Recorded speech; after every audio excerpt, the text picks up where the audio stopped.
Vintage?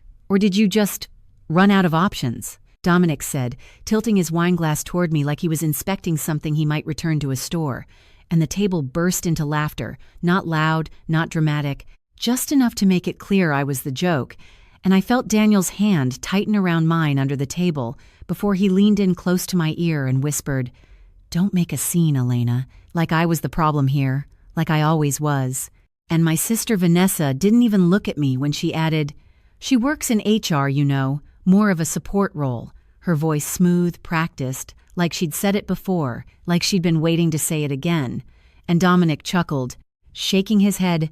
"So what, you organize office parties and send emails?" And I smiled, because that's what I do.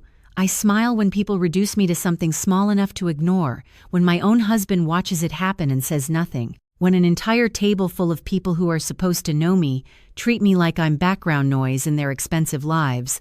And if you've ever sat in a room where you felt invisible while everyone else decided who you were without asking, only if this story speaks to your heart, take a second to like and subscribe, and maybe leave a comment telling me where you're watching from and what time it is for you right now, because I want to know who's here with me in this moment, who understands this feeling without needing it explained. My name is Elena Rivera. I'm 32 years old, and that dinner, that exact moment when everyone laughed and my husband told me to stay quiet, was the night everything in my family changed. The night I stopped being the version of myself they were comfortable with, but to understand why I didn't say anything right away, why I just sat there and let them talk, you have to go back a little, because silence like that doesn't come from nowhere. It builds slowly, over years, in small moments that don't look like much on their own. Like the way Daniel had already warned me in the car before we got there, one hand on the wheel, the other adjusting his cuff like we were heading into some kind of performance. "Just try to keep it simple tonight," he said without looking at me. "Vanessa's boyfriend is kind of a big deal," and I remember asking, "Simple how?" even though I already knew. And he finally glanced over, just for a second. "Just don't get into work stuff, okay? Let me handle it.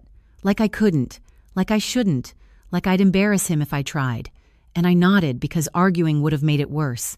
Because I've learned that sometimes it's easier to shrink yourself than to fight every single assumption people make about you, especially when they come from the person who's supposed to stand next to you, not manage you. And when we walked into that house, everything about it felt curated to impress, the kind of place where even the air feels expensive, where every detail is meant to remind you who belongs and who doesn't. And I knew, before anyone said a word, exactly where I stood, because Vanessa greeted Daniel first, kissed his cheek, introduced him to Dominic like he was the achievement worth presenting, and then she turned to me with that same polished smile and said, "Oh, and this is Elena." Like I was an afterthought, like I was part of the setting, not the story. And I told myself it was fine, that it didn't matter, that I didn't need their approval. But then dinner started, and Dominic started talking, and Vanessa kept adding little comments, and Daniel kept letting it happen, and something about the way he laughed along, just slightly, just enough to not stand out, felt worse than anything Dominic said, because strangers don't owe you understanding, but your husband is supposed to know who you are. And as I sat there, listening to them define me in smaller and smaller ways, I realized something that hit quieter than anger but deeper than anything else. None of them had ever actually asked me what I do, not really, not in a way that meant they cared about the answer. And that's when I noticed the way Dominic kept checking his phone, like he was waiting for the right moment to show something off, like he needed everyone at the table to see what he thought mattered.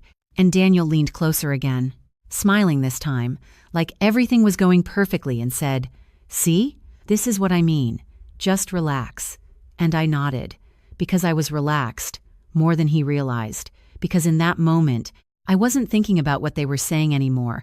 I was thinking about everything they didn't know, everything they had never bothered to see, and the truth I had kept quiet for so long that even I had almost forgotten what it felt like to say it out loud.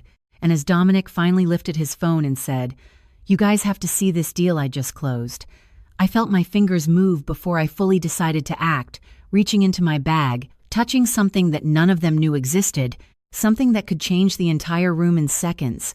And for the first time that night, I wasn't wondering if I should stay quiet. I was wondering how long I had been letting them believe a version of me that was never true, because what they were about to see wasn't just a response. It was a reality they had completely missed, and the reason I never corrected them before wasn't as simple as they thought. The first time I understood what it meant to be the less impressive one was not at that dinner table. It was in my parents' kitchen when I was 10 years old. Standing on a wooden stool that wobbled every time I shifted my weight, trying to frost a birthday cake that was already leaning to one side, and Vanessa walked in wearing a brand new dress, still with the tag tucked under her arm, and my mother turned immediately, her whole face lighting up in a way I never saw directed at me. "Oh my God, honey, you look beautiful. Turn around, let me see." And I remember holding the spatula midair, waiting for her to notice what I had spent 2 hours trying to get right, the uneven edges, the careful piping that I had practiced the night before, but she did not look, not once. And when I said quietly, "I made the cake," she smiled at me like I had said something cute, something small. "That is sweet, Elena. Just make sure it looks presentable." And Vanessa laughed, leaning against the counter. "Relax, Mom. Nobody cares about the cake." And I nodded like that made sense, like I agreed, even though something in my chest tightened in a way I did not have words for yet. And it kept happening like that, over and over, small moments that stacked on top of each other until they felt normal, like at my middle school awards ceremony, when I stood on stage holding a certificate for top academic performance and scanned the audience until I found my parents, only to see my mother whispering to someone about Vanessa's upcoming dance recital. And later in the car I said, "Did you see when they called my name?" And my father kept his eyes on the road and said, "Of course we saw. But your sister has a performance this weekend. That is a bigger deal, Elena." And Vanessa added from the back seat, "It is not like grades are surprising for you, like consistency made it invisible, like doing well quietly meant it did not count." And I learned quickly that attention in our house followed what looked impressive from the outside, not what took time, not what required patience. And by the time we were in high school, the roles were already set. Vanessa was the one people asked about, the one my parents introduced first. "This is Vanessa. She is applying to design programs in New York." And then there was always a pause before they gestured vaguely toward me. "And this is Elena. Just Elena." No description needed, because there was nothing worth explaining. And I told myself it was fine, that not everyone needed to be the center of attention, that being steady mattered, that being reliable mattered. And when I got into a state university on a partial scholarship, while Vanessa chose a private school my parents could barely afford, my mother hugged her first and said, "We will figure it out. You deserve this." And then she turned to me and said, "You have always been practical," like it was a compliment, like practicality was something to be proud of. And I smiled because I did not know what else to do. And that word followed me into adulthood, into every introduction, every conversation, every assumption people made about me. Practical meant safe, practical meant small, practical meant you do not ask too many questions about her, because there is nothing surprising to find. And when I met Daniel at a friend's barbecue, he liked that about me, or at least he said he did. He said, "You are different from girls like Vanessa. You are grounded." And I believed him. I believed that being seen as steady was finally enough for someone, and for a while it felt like it was. We built a life that looked simple from the outside. A small apartment, shared expenses, routines that felt predictable in a good way. And when he lost his job 2 years into our marriage, I did not hesitate. I picked up extra work, adjusted our budget, stayed up late at the kitchen table with my laptop open while he slept. And when he said one night, frustrated, "I hate feeling like I am not doing enough," I reached across the table and said, "We are fine. We will figure it out." And I meant it. I always meant it. Because I had been trained to believe that support was quiet, that value was something you proved without announcing it. And he got another job, eventually, a better one he could talk about at dinners like the one we just sat through. And somewhere along the way, the narrative shifted without either of us really noticing. He became the one with ambition, the one with direction, and I became the one who kept things together, the one who did not need recognition, the one who did not need explanation. And I let that happen. I let him think that was the whole story, because correcting it felt unnecessary, because I thought he understood more than he said, because I thought being seen was not something you had to ask for in a marriage. But sitting at that table tonight, listening to him laugh along with someone reducing my entire career to organizing birthday parties, I realized something I had been avoiding for a long time. He did not just misunderstand me, he had never actually tried to understand me at all, and the silence I had carried since childhood, the habit of letting people underestimate me, was not protecting anything anymore. It was erasing me in plain sight. And, as Dominic's voice filled the room again, louder now, more confident, showing off numbers and deals that everyone leaned in to admire, I felt a strange calm settle over me. The kind that comes right before something changes in a way you cannot undo. Because for the first time, I was not thinking about how to fit into the version of myself they expected. I was thinking about what would happen if I did not. The shift did not happen all at once. It started in a place no one ever saw, a quiet office space with flickering fluorescent lights, where I sat at a desk that was not even mine, finishing reports for a company that barely knew my name, because after Daniel lost his job, I took on contract work just to keep things steady. And one night around 11:40 p.m., when the cleaning crew had already passed by twice, and the vending machine down the hall was the only thing still humming, I got an email that did not look like the others. Subject line simple, almost careless. "We need help." And I remember staring at it for a second before opening it, expecting another routine request. But it was not. It was from a small startup I had consulted for months earlier, one that had nearly collapsed before I reorganized their hiring system and restructured their internal operations. And the message read, "Elena, we just secured a major round of funding, and we want you to come on as a strategic partner, not just a consultant." And I actually leaned back in my chair, blinking at the screen, because no one had ever said something like that to me before. Not out loud, not in a way that meant they saw what I actually did. And I called Daniel that night, even though I knew he would already be asleep, but he answered, voice heavy, "Hey, everything okay?" And I said, trying to keep my voice steady, "I just got an offer, not just a contract. They want me involved long term."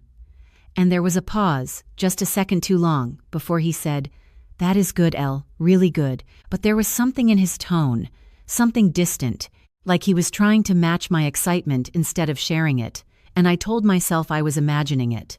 Because the next few months moved fast, faster than anything I had experienced before.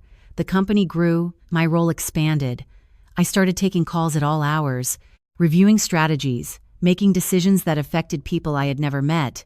And for the first time, I felt something shift inside me. Not confidence exactly, but awareness, like I was finally seeing the full scope of what I was capable of. And I kept it mostly to myself, not intentionally at first, but because every time I tried to explain it, the conversation would slide past it. Like the night I told Vanessa over coffee, "I am working with a startup that is scaling pretty quickly," and she smiled, stirring her drink without looking up. "That is cute. I love when you get excited about your projects. Projects, plural, like none of them mattered enough to stand on their own." And when I said, "It is more than a project," she laughed lightly. "Everything feels big at first. Just enjoy it." And I nodded, because correcting her felt like explaining something she had already decided not to understand. And it was the same with my parents, the same polite disinterest, the same quick shift of conversation back to Vanessa's clients or Daniel's career. And slowly, without making a conscious decision, I stopped trying to explain it at all. I let them believe what they wanted. I let Daniel think my work was steady but unremarkable, something that filled time rather than defined it. And in a strange way, it made things easier, because I did not have to defend something they were not even paying attention to. And then about a year ago, everything changed again. I was sitting in my apartment, the same kitchen table where I used to budget every dollar, when I got another call, this time from an investor I had worked with indirectly, his voice calm but direct. "We have been reviewing your work, Elena, and we want to talk about a potential acquisition." And I remember laughing softly, not because it was funny, but because it felt unreal, like he was talking about someone else. And I said, "I think you might have the wrong person." And he replied, "No, we do not." And that was the moment it became real. Not just a job, not just a role, but something I had built piece by piece without ever saying it out loud. And that night, I told Daniel again, sitting across from him at dinner, the same kind of table where we now sat with Vanessa and Dominic. And I said, "There is a chance the company might be acquired." And he looked up briefly, nodded once. "That sounds complicated," and went back to his phone. And I remember watching him for a second, waiting for a question that never came, waiting for curiosity that did not exist, and that was when I stopped expecting him to see it, stopped expecting anyone to see it, because I realized something simple and quiet. If they did not ask, I did not have to tell them. And over the next few months, everything moved forward without them. Meetings, negotiations, numbers that grew larger than anything I had ever imagined, and I signed documents I did not fully process until afterward, because I was still the same person sitting at that kitchen table, still the same person who had learned to stay quiet, and now, sitting at this dinner, listening to Dominic talk about his latest deal like it defined his entire worth. I could feel the weight of everything I had not said pressing just beneath the surface, because what he was showing them, what they were impressed by, was only a fraction of what I had been part of, and for the first time, I was not sure how much longer I could let them believe the smaller version of me, because something about this moment, something about the way Daniel smiled at Dominic like that, was what success looked like, made it clear that if I stayed silent now, nothing would ever change. And as Dominic turned his phone toward the table and said, "You have to see this," I realized that in a few seconds, I was going to do something I had never done before, and once I did, there would be no going back. Dominic's phone lit up the table with glossy photos and bold numbers, his voice smooth and practiced as he said, "This is from last quarter. Just one deal, nothing major," and everyone leaned in, Vanessa resting her chin on her hand like she was watching something impressive unfold, my mother nodding slowly. "That is the kind of growth you want to see."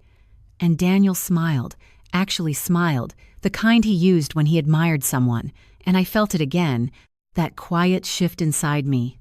But this time it came with something sharper, because as Dominic kept talking, he started saying things that sounded familiar in a way that made my stomach tighten, phrases about restructuring teams, about optimizing internal workflows, about scaling operations efficiently.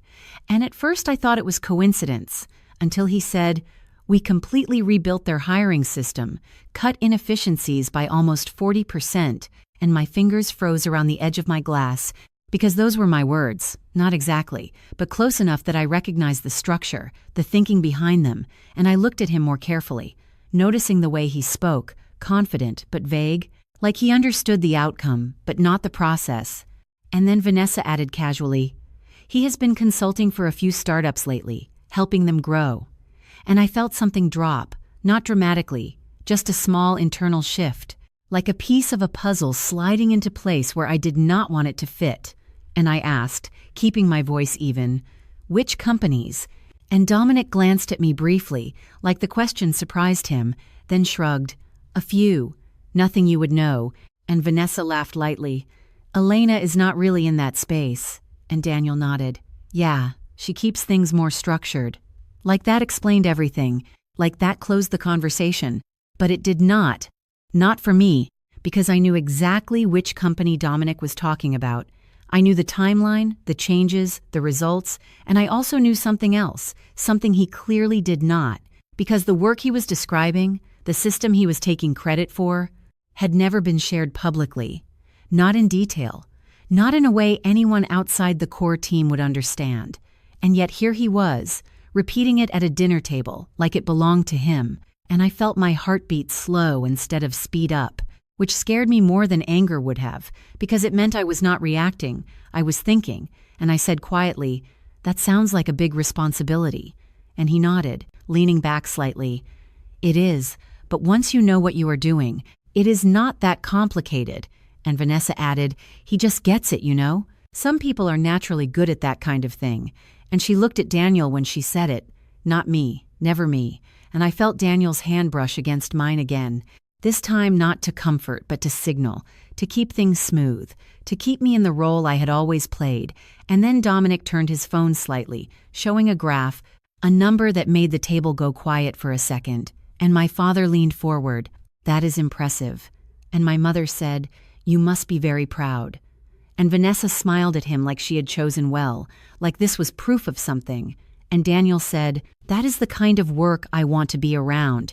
And something about that sentence, the way he said it, the direction of it, hit harder than anything else that night, because it was not just admiration, it was alignment. It was him choosing what he valued, right there in front of me, without even realizing what he was dismissing in the process. And I looked at Dominic again, really looked this time, at the way he held his phone, at the way he avoided specifics when pressed, at the way he repeated outcomes instead of explaining decisions, and the realization settled in slowly but completely. He did not just misunderstand the work, he was repeating something he had heard, something he had been told, and that meant someone had given it to him, someone close enough to know the details but distant enough to not care who actually built it. And I turned my head slightly toward Daniel, watching his expression as Dominic continued, and I saw it, just for a second, a flicker of recognition, of something unsaid, something he quickly covered with a polite nod. And that was when everything inside me went completely still, because the possibility I had not wanted to consider was suddenly the only one that made sense. And I asked, softer this time, "Daniel, have you heard about this project before?" And he hesitated, just enough for it to be noticeable, then said, "Maybe in passing, I do not remember." And Dominic jumped in quickly. "Yeah, it is all pretty standard stuff." Like he needed to smooth over the moment, like he needed to keep the story consistent. And Vanessa laughed again. "See, Elena, this is why you should get out more. There is a whole world of business you are missing." And I nodded slowly, because arguing would have required them to listen, and they were not listening. They were performing, all of them, reinforcing a version of reality that placed me exactly where they expected me to be, and for years, I had let that version exist, because it made things easier, because it avoided conflict, because it protected something I thought mattered. But sitting there now, hearing my own work repackaged and presented by someone else, supported by the silence of the person who knew the truth, I realized that this was not just misunderstanding anymore. It was something else entirely, something built on omission, on convenience, on the assumption that I would never challenge it. And as Dominic raised his glass slightly and said, "To growth," and everyone echoed it, lifting their glasses, I felt my hand move toward my bag without hesitation, because whatever had been holding this version of reality together for them was about to break. And the moment I touched my phone, I knew there was no way to put it back the same way again. My phone was still in my hand when the room went quiet. Not the kind of silence that feels peaceful, but the kind that makes every small movement sound too loud, like the soft click of glass against the table, or the shift of someone adjusting in their chair. And I did not say anything. I just let the screen sit there between us, the email open, the subject line clear, the numbers impossible to ignore, and for a second, no one reacted, like their minds needed time to rearrange everything they thought they understood about me. And then Vanessa leaned forward first, her voice sharper than before. "Wait, what is that?" And I looked at her, not angry, not defensive, just steady. "It is the acquisition agreement." And Dominic laughed, but it came out uneven. "You are joking, right?" And I shook my head once, slow. "No." And Daniel's chair scraped slightly as he shifted, his voice low, almost careful. "Elena, what is this?" And I finally turned to him, meeting his eyes fully for the first time that night. "It is the project you said you might have heard about." And something in his expression changed, something that looked like recognition colliding with something he could not immediately explain. And the table fell into a different kind of silence, one that was not about dismissing me anymore, but about trying to understand what they had missed. And Dominic picked up his phone again, scrolling quickly, like he was searching for something to counter what was right in front of him. "This does not make sense," he said, more to himself than anyone else. And I did not argue. I did not explain. I just sat there, because the truth did not need help. It just needed space. And Vanessa's voice came next, tighter now. "Why would you not tell us something like this?" And I looked at her, really looked, and said quietly, "You never asked." And that landed harder than anything else I had said, because it was simple, because it was true. And Daniel ran a hand through his hair, exhaling slowly. "Elena, this is big. Why did you keep it from me?" And I could hear it in his tone, not just confusion, but something else, something closer to urgency, like he was trying to catch up to a version of me he had never taken the time to know. And I answered the only way I could. "I tried to tell you." And he frowned. "When?" And I held his gaze. "At the kitchen table, a year ago, when I said there might be an acquisition." And his expression shifted again, this time slower, like he was replaying the memory and realizing what he had missed. And the weight of that moment settled over all of us, Because it was not about one dinner anymore, it was about everything that had led to it. Every assumption, every dismissal, every time I had been reduced to something smaller because it was easier for them to understand. And Dominic cleared his throat, trying to regain control. Look, maybe there is some misunderstanding. I mean, I have been working with that company too. And I turned my head slightly toward him, calm. No, you have not. And the certainty in my voice made him stop, just for a second, and that was enough, because doubt does not need much to grow. And my father leaned back in his chair, studying me in a way he never had before, like he was seeing a different person entirely, and my mother's voice softened, uncertain now. Elena, we just did not know. And I nodded once, because that was exactly the point, and then everything started to unravel. Not loudly, not dramatically, but in small, uncomfortable ways, conversations cutting off, glances shifting, the energy in the room turning from confident to cautious, and I stood up before anyone could try to fix it, before anyone could reshape it into something easier to accept, and Daniel stood too, quickly. Elena. Wait. And I paused just long enough for him to catch up as I stepped away from the table, his voice lower now, urgent. We need to talk about this. And I looked at him, not with anger, not with blame, but with a kind of clarity that made everything feel distant. There is nothing to talk about tonight. And he shook his head slightly. No, there is. I did not understand. I did not know. And I almost smiled, not because it was funny, but because it was familiar, because that had always been the explanation, the default response. And I said softly, that is exactly it. And I walked out, leaving the room behind, the voices, the shifting reality they were trying to piece back together, and by the time I got to the car, my phone was already vibrating. Daniel's name on the screen, and I let it ring, once, twice, 3 times, until it stopped. And then it started again, a text this time, please answer, followed by another, I am sorry, and another, we can fix this. And I stared at the screen for a moment before locking it, because some things are not fixed by words, not when the silence that created them lasted for years. And as I drove away, the city lights blurring slightly through the windshield, I realized that the hardest part was not what they said or did at that table. It was what came after. The messages, the calls, the attempts to rewrite what had just happened into something less final. And for the first time, I did not feel the need to respond. Not out of anger, not out of pride, but out of something quieter. Something that felt like distance. Like I was stepping outside of a version of my life that no longer fit. And as my phone buzzed again on the passenger seat, unanswered, I understood that I was not just leaving that dinner behind. I was leaving the expectation that I would always be the one to stay, to explain, to make things easier for everyone else. And the silence that followed was not empty. It was full, heavy with everything that had finally been said without words. And for the first time in a long time, I was completely alone with it. I did not go home that night, not right away.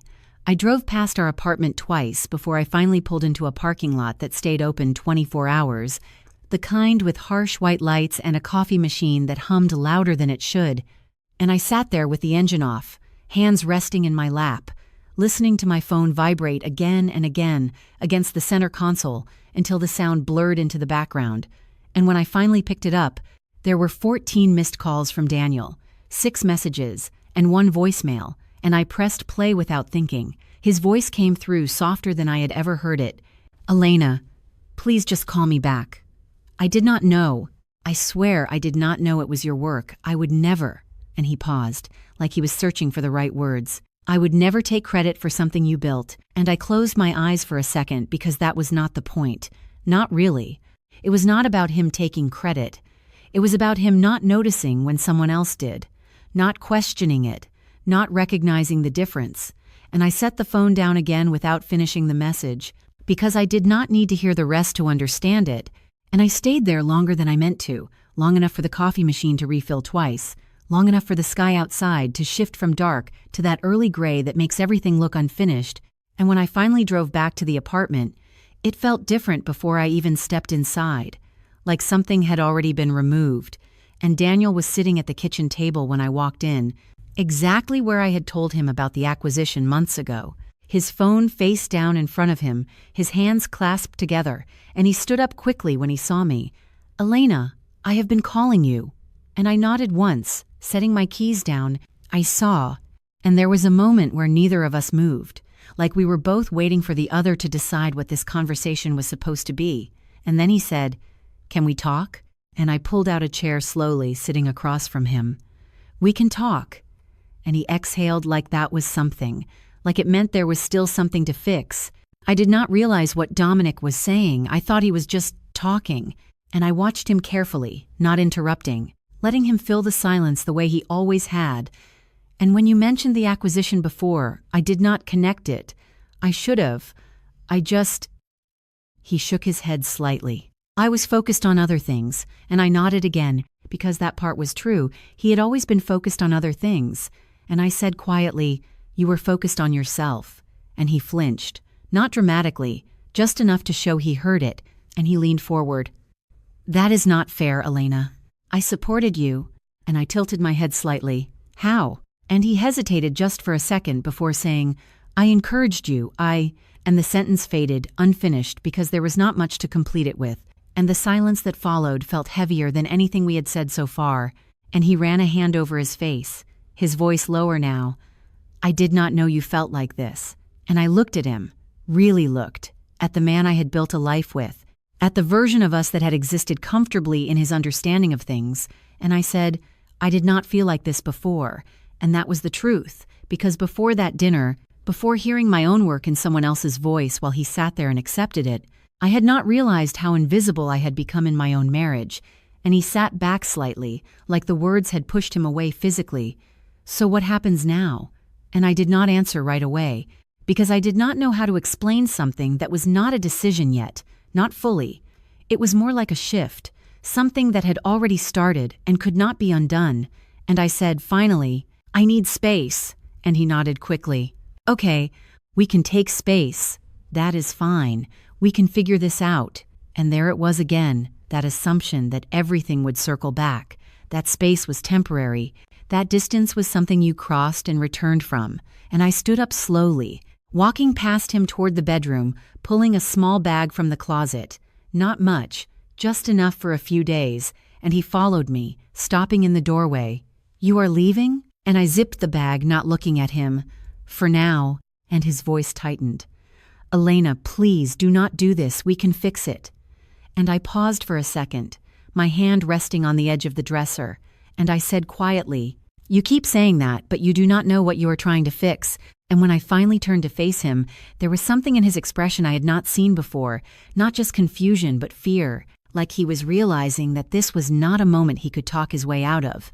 And I walked past him, out the door, down the hallway, the sound of it closing behind me softer than I expected, and as I stepped outside into the morning air, it felt colder than it should have, or maybe I just noticed it more because for the first time in years, there was nothing holding me in place, no expectation to return to the same version of things, no role waiting for me to step back into, just an open space that felt unfamiliar and heavy and quiet all at once. And as I walked to my car, bag in hand, I realized that even though everything I had built was still there, intact, real, the life I had built around it was not, and standing there for a second before getting in, I understood that this was the lowest point, not because I had lost everything, but because I was finally seeing clearly what had never really been there to begin with, and somewhere underneath that realization, beneath the silence and the distance and the weight of everything that had changed, there was something else, something small but steady, like the beginning of a thought I had not fully formed yet, the sense that maybe this was not just an ending, maybe it was the first time I had actually stepped into my own life without shrinking it for someone else. I did not go back to my parents' house, and I did not call Vanessa. I drove 3 hours out of the city to a small furnished rental I booked on my phone while sitting in the parking lot that morning. Nothing special. Just a one-bedroom with thin walls and a window that looked out over a quiet street where nothing seemed to happen. And the first night there, I unpacked slowly, placing my laptop on a small kitchen table, lining up a few files beside it, not because I needed them right away, but because I needed to see something that belonged to me, something that had not been filtered through anyone else's expectations. And the next morning I woke up before sunrise out of habit, sat at that table, and opened my laptop, the same way I had done for years. Except this time there was no one in the other room, no voice asking what I was working on, no distraction pulling me away, just the soft glow of the screen and the quiet rhythm of my own thoughts. And I started where I always start, reviewing reports, answering emails, making decisions, not explaining them to anyone, just doing the work. And around 8:15 a.m., my phone lit up with an unknown number, and I let it ring once before answering, "Elena speaking," and a familiar voice came through, steady, professional. "This is Mark from the acquisition team. We wanted to confirm your availability for the integration meeting next week." And I glanced at my calendar, then back at the screen. "Yes, I will be there." And he paused slightly, then said, "We are very glad you are leading this transition. The board was unanimous." And I nodded, even though he could not see me. "Thank you." And when the call ended, I sat there for a second, letting the words settle, not as validation, not as something I needed to prove anything, but as a simple fact, something real that existed whether anyone else acknowledged it or not. And later that day, I went to a small grocery store down the street, picked up a few things, coffee, bread, something simple for dinner, and when I got to the register, the cashier smiled politely.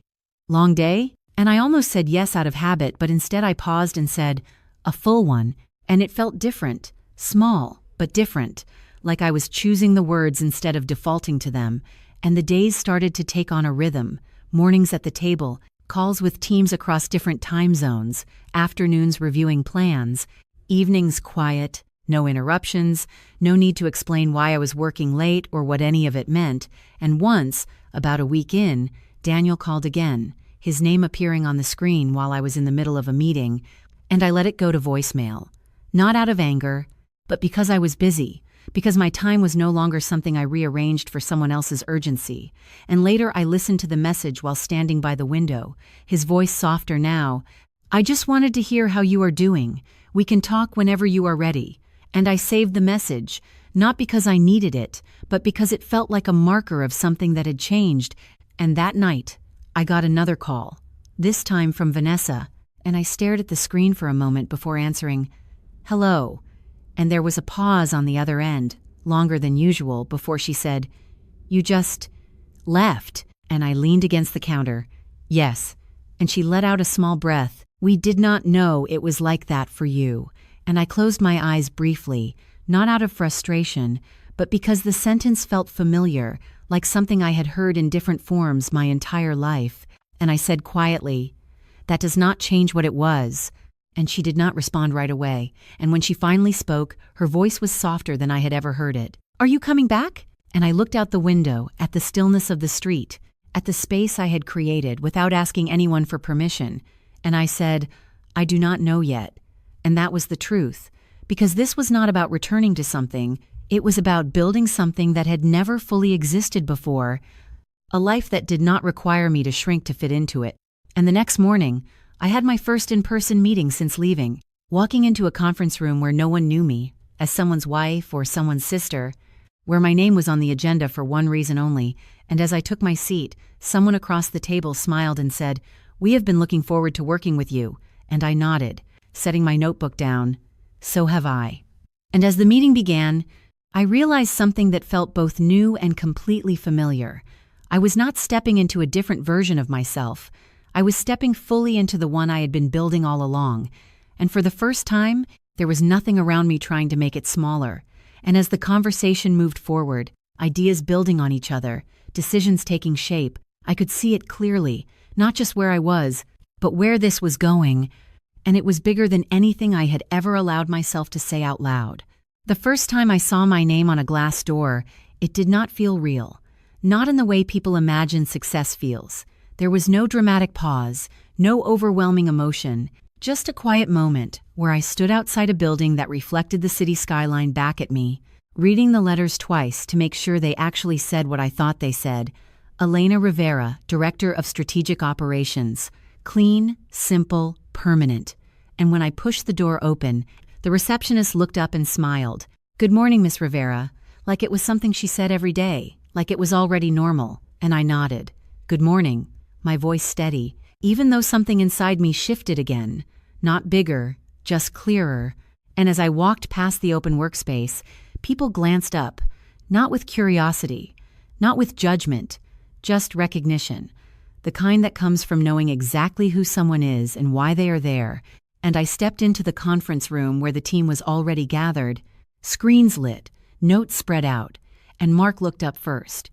We were just about to start, and I set my laptop down at the head of the table, not because I needed to claim the position, but because that was where I was expected to be. Then let's start. And the conversation moved quickly. Data points, projections, decisions that required clarity more than volume, and when someone hesitated over a restructuring plan, saying, "I am not sure if this will hold long term," I leaned forward slightly. "It will, if we adjust the hiring pipeline before the next quarter." And there was a brief pause, not doubt, just processing, before another voice said, "That makes sense." And the meeting continued, building on that, not around me, but with me. And it was not about proving anything, not anymore. It was about doing the work in a space where the work was understood.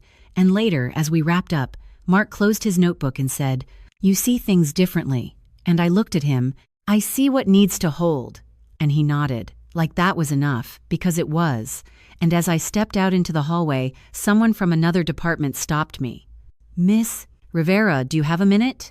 And I paused, turning toward them. "Of course." And they walked through a question about a transition issue, something small but important, and I answered it the same way I always had, directly, without over-explaining.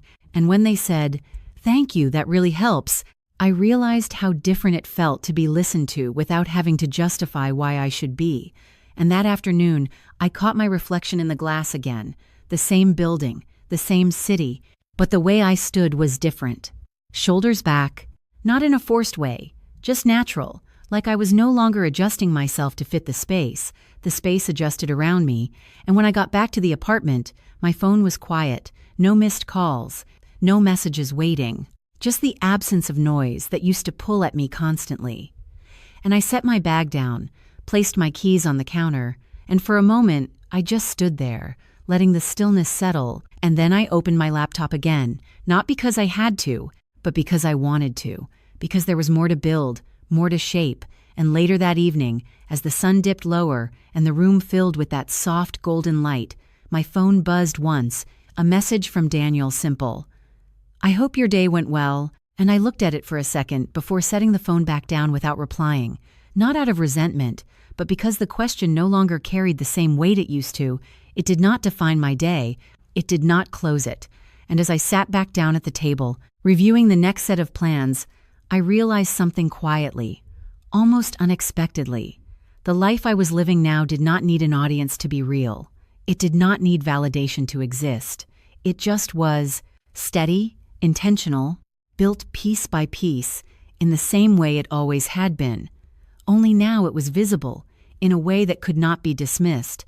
And as I closed my laptop for the night, the reflection in the dark screen showing me a version of myself, I recognized fully for the first time.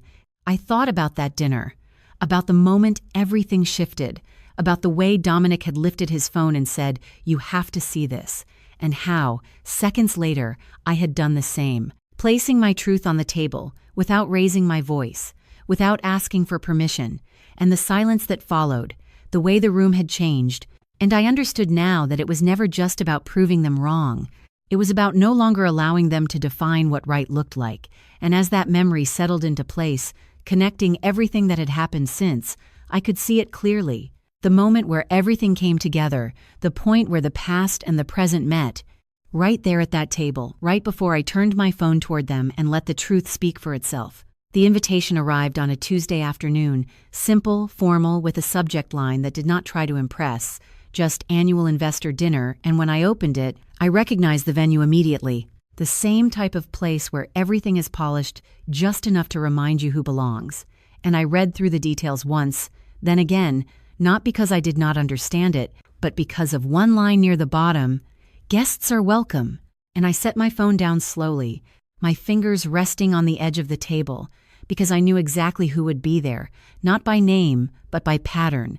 People who valued visibility, who measured success by what could be displayed, and I could already hear the tone of the conversations, the careful confidence, the subtle comparisons, and for a moment, I just sat there, letting the idea settle, not rushing to respond, not avoiding it either, just acknowledging that this was not another meeting, not another quiet room where my work spoke for itself. This was something else, something closer to the place where everything had shifted before. And later that evening, my phone lit up again, this time with a number I had not seen in days. Daniel. And I watched it ring once before answering. Hello. And there was a pause on the other end, like he was not sure if I would pick up. Elena, I was not sure if you would answer. And I leaned back slightly in my chair. I am here. And he exhaled a small sound. I heard about the investor dinner next week. And I nodded, even though he could not see me. So did I. And he hesitated before saying, Are you going? And I glanced at the email still open on my screen. Yes. And there was another pause, longer this time. Can we meet there? And the question hung between us, not desperate, not demanding, just uncertain, and I considered it for a second, not because I needed to decide anything about him, but because I needed to decide what that space meant to me now, and I said finally, We will see, and he did not push further, just said quietly, Okay, and when the call ended, I closed my laptop slowly, the room around me settling into silence again, and over the next few days, everything moved at its usual pace. Meetings, decisions, plans unfolding the way they were supposed to, but underneath it, there was a different kind of awareness. Not tension exactly, but anticipation, like something was approaching that I could not step around, and the night of the dinner, I arrived a few minutes early, stepping out of the car and taking a moment before walking in, the building rising in front of me, glass and light, reflecting back a version of the city that felt distant and familiar at the same time. And as I entered, the sound of conversation wrapped around me immediately, low voices, controlled laughter, the kind of atmosphere that looks effortless but is carefully maintained, and I moved through it without hesitation, not scanning the room, not searching for anyone, just walking toward the space where I was expected to be, and as I reached the main hall, I saw them, not all at once, but in pieces. Vanessa near the bar, her posture perfect, her expression composed, Dominic beside her, phone in hand as usual, and Daniel a few steps away, his shoulders slightly tense, like he was waiting for something. And for a second, I paused, not because I felt out of place, but because I could see the contrast clearly now, the difference between how I had entered spaces like this before and how I was standing now. And then Vanessa turned, her eyes landing on me, surprise flickering across her face before she stepped forward. Elena! And her voice carried just enough to draw attention, and I met her halfway. Vanessa, and she looked at me, really looked this time, taking in the details she had ignored before, and said softly, You came. And I nodded. I was invited. And Dominic shifted beside her, his smile tighter than before. Of course you were. And Daniel approached then, slower, more careful. Elena. And I turned toward him. Daniel. And for a moment no one spoke. The space between us filled with everything that had not been resolved, everything that had not been said since that night. And then someone across the room called my name, not loudly, but clearly, Miss Rivera. And I turned instinctively, recognizing the voice, one of the board members, and I raised a hand slightly in acknowledgement before looking back at them, and I could see it, the shift happening again, not as a shock this time, but as a realization settling in. And Vanessa's voice came next, quieter now. They know you here. And I held her gaze for a second. Yes. And the tension in the air tightened, not chaotic, not explosive, just focused, like everything was narrowing toward a single point. And as the conversation around us continued, blending into the background, I could feel it building, the moment where everything that had been left unsaid would finally surface. And when Dominic stepped forward slightly, his voice controlled but edged with something else. So, Elena, maybe you can explain something. I knew we were right at the edge of it, right before the truth would no longer stay contained. Dominic's question did not come out loud enough to draw the whole room, but it was sharp enough to pull the space around us tighter. So, Elena, maybe you can explain something. And I looked at him without rushing, without filling the silence he was clearly uncomfortable with, and said, What would you like me to explain? And he shifted slightly, glancing at Vanessa before continuing. The company you mentioned before, the one with the acquisition.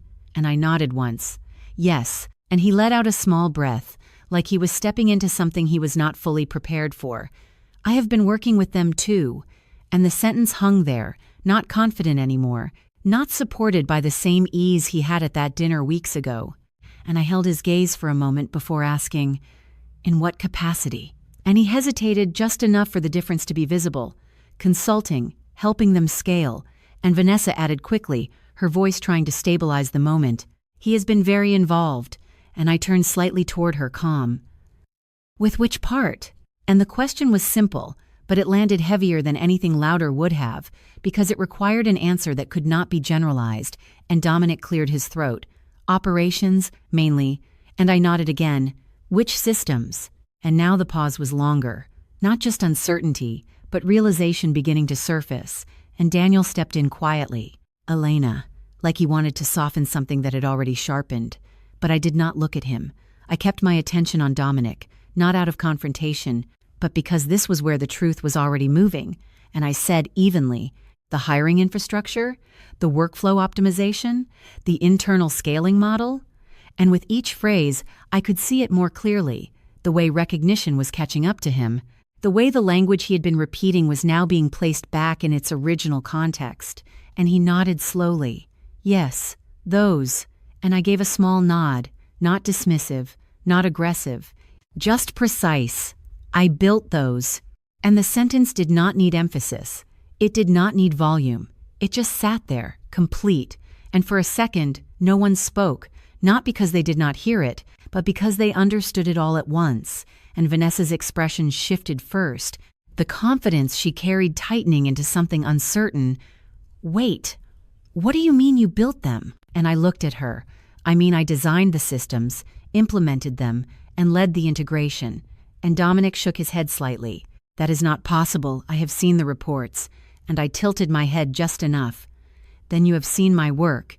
And Daniel exhaled slowly beside me, his voice low, almost careful. "Elena, are you saying you were leading that entire project?"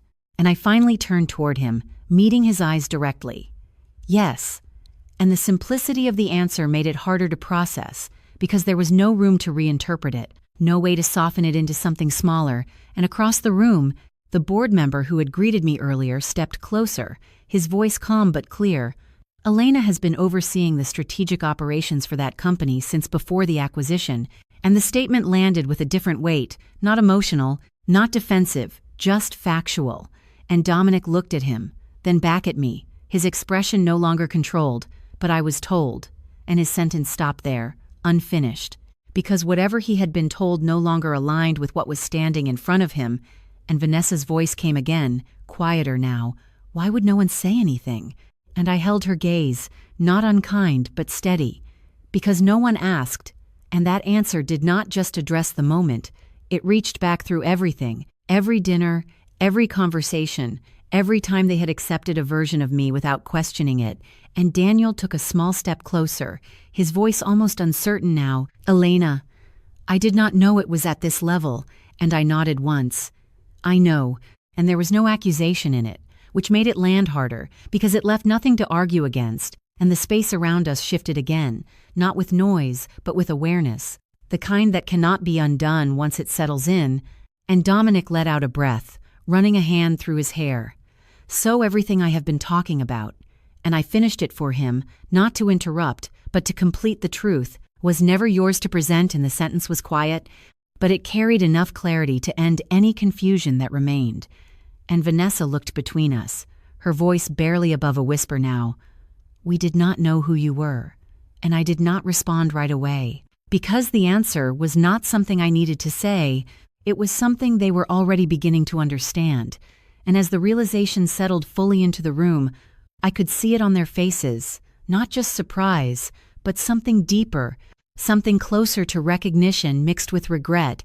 And Daniel's expression shifted last, slower than the others, like he was still catching up to the full weight of it. And when he finally spoke, his voice was quieter than I had ever heard it. "Elena, you built all of this, and I never saw it." And I looked at him for a moment, not with anger, not with disappointment, but with a kind of stillness that made everything else fade. And I said, "You never looked." And that was when it hit him, not just the truth of what I had built, But the truth of what he had missed, and the silence that followed, was not empty anymore. It was full of everything they were only now beginning to understand, and none of them were prepared for it. No one moved right away after that, not because there was nothing to say, but because everything that could be said had already shifted into something heavier than conversation, and Vanessa was the first to break it, her voice careful now, almost unfamiliar. "Elena, we did not mean to minimize you." And I looked at her, not unkindly, but without softening the truth. "You did not mean to understand me either," and she flinched slightly, the words landing in a place she could not redirect. And Dominic stepped back a fraction, his confidence gone now, replaced with something quieter, something closer to calculation. "Look, I did not know," he said, his tone defensive but restrained. "I was given information, I worked with what I had, and I nodded once. I believe that." And he paused, clearly not expecting agreement, and I continued.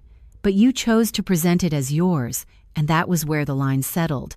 Not loud, not dramatic, just clear enough that it could not be misunderstood." And he did not respond, not because he had nothing to say, but because there was no version of the situation that would place him back where he had been standing before. And Daniel shifted beside me, his voice quieter now, almost careful. "Elena, I want to understand what you need." And I turned to him, not avoiding his eyes this time, not stepping away, just meeting him where he was. "I need you to stop trying to fix something you never took the time to see." And he swallowed, the words settling in slowly. "I am trying now." And I nodded slightly. "I know," and there was no rejection in that. But there was no invitation either, just acknowledgement. And my mother stepped closer then, her expression softer than I had ever seen it. "We should have asked, Elena." And I held her gaze for a moment before saying yes, and that was enough, because anything more would have turned it into comfort. And this was not a moment that needed to be softened, it needed to be understood. And my father cleared his throat, his voice measured. "You have built something significant," and I inclined my head slightly. "I have built something that works," and he nodded once, like that answer carried more weight than praise would have, and the space between us shifted again, not closing, not widening, just changing shape. And Vanessa took a small step forward, her voice lower now. "Can we talk about this later?" And I considered the question not out of hesitation but out of clarity, and I said, "We can talk, but not to go back to what this was before." And she nodded slowly, understanding that the difference mattered, that the conversation would not be about restoring something, but about redefining it. And Daniel's voice came again, softer. "Does that include us?" And the question did not feel like pressure, it felt like uncertainty. And I looked at him for a second, long enough to let the silence hold the weight of everything we had not resolved. And I said, "It includes everything." And that was the truth, because there was no part of my life untouched by what had just been revealed, and no part of it would remain the same simply because it was familiar. And around us, the room had returned to its usual rhythm, conversations picking up, glasses clinking, the event continuing as if nothing had happened. But for us, the shift was still present, still unfolding, and Dominic stepped back further, disengaging without announcing it, his attention already moving elsewhere. And Vanessa remained where she was, her posture no longer composed in the same way, her certainty replaced with something quieter. And Daniel stood still for a moment longer before saying, "I do not expect anything from you right now." And I nodded. "Good." And there was no sharpness in it, just alignment, because expectation had always been the thing that shaped my silence, and now it no longer did. And as I turned slightly toward the rest of the room, ready to step back into the space where I belonged for reasons that had nothing to do with them, I could feel it clearly, the boundary that had not existed before, not built out of anger, not drawn in reaction, but established in understanding, and it did not need to be explained to hold. And Vanessa's voice came one more time, softer than before. "Elena, I am proud of you." And I paused for a second, not turning back immediately, because the words carried something new, something she had not offered before. And when I finally looked at her, I said, "You are starting to see me." And she nodded, like that was both an answer and a beginning. And as I stepped away, moving into the flow of the event, conversations opening, introductions shifting, I could feel the distance between us settle into something that was not final, but not easily closed either. Something unresolved, still carrying the weight of everything that had taken years to surface, and for the first time, I was not trying to resolve it all at once. The noise of the event faded behind me that night in a way it had not before, not because the room had gone quiet, but because I no longer needed to stay inside it to feel complete, and when I stepped outside, the air felt different, cooler, clearer, like something had finally settled into place after years of being slightly off, and I stood there for a moment, looking at the reflection of the city in the glass doors, the same reflection I had walked past so many times without really seeing. And this time, I did not adjust my posture. I did not soften my presence. I just stood there as I was, and for the first time, that felt like enough. And in the weeks that followed, life did not become perfect. It did not suddenly align into something effortless, but it became honest, which felt more valuable than anything else. And Daniel and I spoke again, not to repair what had been, but to understand what had broken, and one evening over coffee, he said quietly, "I kept thinking you were fine because you never complained." And I looked at him, not with blame, but with clarity. Silence is not the same as being okay. And he nodded, like he was finally hearing something that had been said long before, just not in words. And we did not rush to define what we were after that. We gave it space, real space, the kind that allows truth to exist without pressure. And Vanessa reached out too, more than once, not with the same confidence she used to carry, but with something softer, more uncertain. "I am trying to understand you," she said during one call, and I answered honestly. "Then start by listening." And it was not a rejection, it was an invitation, just not an easy one. And my parents changed in quieter ways, asking questions they had never asked before, not always getting it right, but trying in a way that felt different from before. And I noticed it, not as validation, but as a shift, a small correction in a pattern that had lasted too long. And through all of that, my life continued to grow in the direction I had been building all along. Meetings turned into larger projects, projects into long-term strategies. And one morning, months later, I walked into a new office space, not rented, not temporary, but mine. And on the desk near the window, there was a small metal nameplate, simple, clean, nothing decorative, just my name, Elena Rivera, and I ran my fingers over it lightly before sitting down. Not because I needed to feel it, but because I could, because it was real in a way that no one else's opinion could change, and that nameplate became something more than an object. It became a reminder, not of success in the way people usually define it, but of alignment, of living a life where what you build and who you are no longer separated by what others choose to see. And if there is one thing this entire experience taught me, it is that people will often accept the version of you that is easiest for them to understand, not the one that is true. And if you do not speak, if you do not hold your ground, they will continue to define you in ways that feel comfortable for them, even when it costs you everything. And that is not always done with cruelty. Sometimes it is done with carelessness, with habit, with assumptions that no one stops to question. But the result is the same. You disappear in plain sight. And the hardest part is not realizing that they did not see you. It is realizing that you allowed it because it felt easier than being misunderstood. And if you are listening to this right now, and something in this story feels familiar, like you have been sitting at your own version of that table, shrinking yourself to fit into a space that was never meant to hold you fully, I want you to know this. You are not invisible. You have just been surrounded by people who never learned how to look. And it is not your responsibility to make yourself smaller so they can feel comfortable. It is your responsibility to recognize your own value before anyone else does, to protect it, to build on it, even when no one is watching, especially when no one is watching, because that is where the real work happens. And maybe you do not need a moment as clear as mine to change things. Maybe all you need is the quiet realization that you deserve to be seen fully, not partially, not conditionally, but completely. And from there, you start making different choices. Not louder ones, not more dramatic ones, just more honest ones, the kind that slowly reshape your life into something that reflects who you actually are. And if you take anything from this, let it be this. Never let someone else's lack of awareness define your worth, because your worth does not come from being recognized. It comes from being real. And I am Elena Rivera. I am 32 years old, and the lesson I want to leave you with is this. Never shrink yourself just to stay where you have already outgrown. And if this story stayed with you in any way, if it resonated with something you have felt but could not quite explain, I would love to hear from you, where you are, what you are going through. Because stories like this are not meant to be told alone, they are meant to remind us that we are not as isolated as we think. And if you feel ready, stay with me, because there are more stories ahead, more moments of truth, more journeys of finding yourself in places you did not expect.